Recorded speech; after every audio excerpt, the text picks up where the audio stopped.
एक दिन कॉलेज में प्रोफेसर ने विद्यार्थी से पूछा कि इस संसार में जो कुछ भी है उसे भगवान ने ही बनाया है। सभी ने कहा हाँ सर। प्रोफेसर ने कहा इसका मतलब ये हुआ कि बुराई भी भगवान की बनाई चीज़ है। प्रोफेसर ने इतना कहा तो एक विद्यार्थी उठ खड़ा हुआ और उसने कहा इतनी जल्दी इस निष्कर्ष पर मत पहुंचिए सर। प्रोफेसर ने कहा क्यों? अभी तो सबने कहा कि सब कुछ भगवान का ही बनाया हुआ है, फिर तुम ऐसा क्यों कह रहे हो? विद्यार्थी ने कहा सर मैं आपसे छोटे छोटे 2 सवाल पूछूंगा, फिर उसके बाद आपकी बात भी मान लूंगा।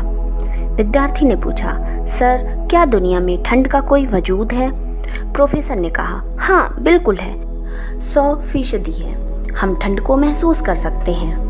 विद्यार्थी ने कहा नहीं सर, ठंड कुछ है ही नहीं, ये असल में गर्मी की अनुपस्थिति का एहसास भर है। जहाँ गर्मी नहीं होती वहाँ हम ठंड को महसूस करते हैं। प्रोफेसर शांत हो गए। विद्यार्थी ने पूछा सर क्या अंधेरे का कोई वजूद है? प्रोफेसर बोले बिल्कुल है, रात को अंधेरा होता है। विद्यार्थी ने कहा नहीं सर, अंधेरा कुछ होता ही नहीं है, ये तो जहाँ रोशनी नहीं होती वहाँ अंधेरा होता है। प्रोफेसर ने कहा तुम अपनी बात आगे बढ़ाओ और मुझे विस्तार पूर्वक समझाओ।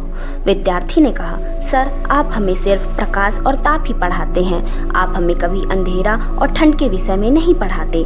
फिजिक्स में ऐसा कोई विषय ही नहीं सर। ठीक उसी प्रकार ईश्वर ने सिर्फ अच्छा ही बनाया है।